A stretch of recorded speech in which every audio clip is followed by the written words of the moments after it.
A little bit different of a video coming at you guys today. In this one, I want to go over imposter syndrome.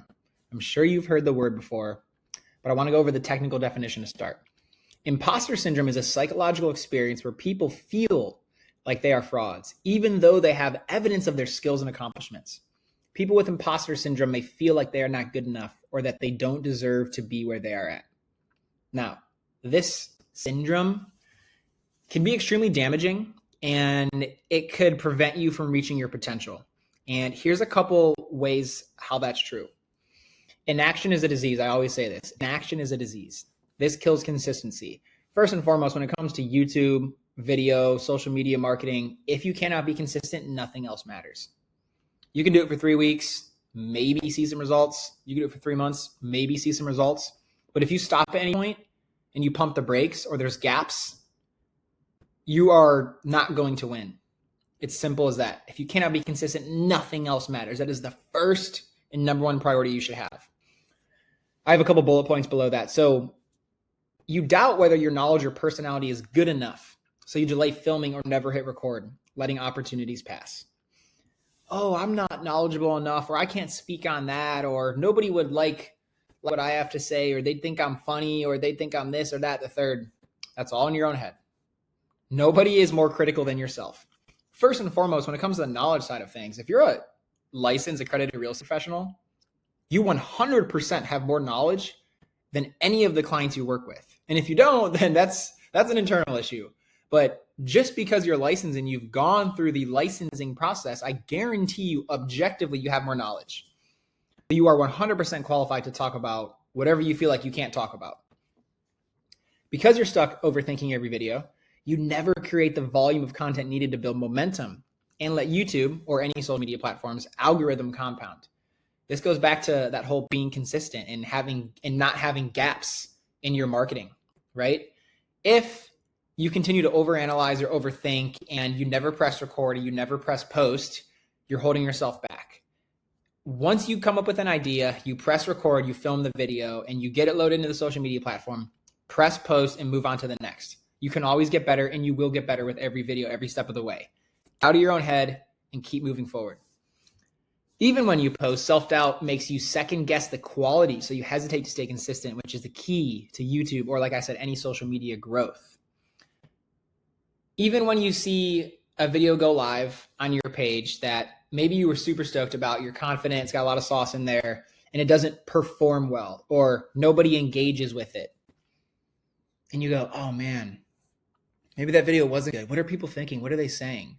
I promise you, nobody cares. In the grand scheme of things, like people aren't like getting home from work, pulling out their phones, watching your videos and being like, oh, what's Johnny doing? Did you see what he said? And then calling people, oh my gosh, did you see what Johnny posted? That was crazy. They're not like texting your videos over to other people and be like, yo, look at this clown. Nobody cares. Most of the time, most people aren't even watching it. And quite frankly, if somebody does watch your videos and they do judge it or they dislike you for it, then those aren't your clients anyways. Leave them alone and let them be. Your clients are not for people who are overly critical, judgmental, or they dislike your stuff. Your content's not for them anyway, so it doesn't even matter. Second key thing here is this leads to comparison traps, which prevents you from being authentic. You constantly measure yourself against top agents or polished creators, convincing yourself your content won't measure up, instead of focusing on your unique voice and market. What ends up happening? You copy. This is extremely important. You start doing social media, you start doing YouTube, and maybe things aren't performing or working the way that you thought. So what do you start doing? Oh, well, so-and-so over here did this video. I'm just going to copy it and replicate it.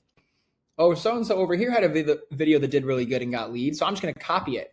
Even though it might not even align with who you're trying to speak or do business to. You just look to the left and right, you copy people, and you assume that it's going to work. When in reality, you're watering down your authenticity.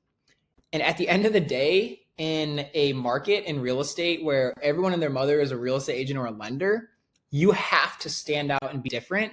And if you continue to look to the left and right, you're only going to hurt yourself in the long run. You need to be yourself. You need to stand out, stand up, and be different. It's okay to look to the left and right and draw inspiration, but do not look to the left and right and copy and continue to change up your strategy and what you're doing and what you're talking and what you're posting about. Lastly, blocks your authority. And this relates to your target market. So when you undervalue your expertise, you struggle to position yourself as the local go-to agent, missing out on building authority that attracts clients that you want to do business with. Here's an example. Say you've been in real estate 5 years, and I'll relate this to South Florida because that's where we're based. And you go, you know what? I want to shift my business. Like, I'm working with everyone under the sun, first-time home buyers, investors, maybe like high-end renters. You go, you know what? I want to build a brand for luxury waterfront real estate. I want to sell high-end properties. But you never market towards any luxury waterfront properties because you don't feel like you're qualified or credible to talk about that type of stuff. Maybe you don't have the track record yet. But think about this. The people who do luxury waterfront real estate here in South Florida, when they started, what did they have? They had no track record, and neither do you. So if you want to show up and be the go-to person for someone, start marketing and making videos about that so that over time, you will get that track record and that confidence to be, or to have that reputation to be that go-to person for said thing. Regardless of who you want to do business with and who you want to speak to, at some point, if you want a reputation for something specifically, you probably won't have much of a track record anyways. So you have to start somewhere. So stand up, be confident, do your research, be knowledgeable. Over time, you'll get the experience, and then eventually you will become known for something, right? So imposter syndrome shows up in so many different ways in your business. And the reason I wanted to talk about this today is because, I think this applies to anything in life, but do not let your own self hold you back from getting further. Okay. At the end of the day, we're all out here trying to do our best. And sometimes you got to fake it until you make it. Okay. Sometimes you have to fake it until you make it. So I hope this video found you at the right time. Maybe you're in your head. Maybe you're a bit paralyzed. Maybe you're preventing yourself from making more progress or accomplishing and doing the things you actually want to do. If you're enjoying these types of videos on our channel, we would highly encourage you guys to subscribe. We have a mission to get every agent on YouTube, and this channel serves as a main driver for that. With that being said, I'll see y'all in the next one. Peace, guys.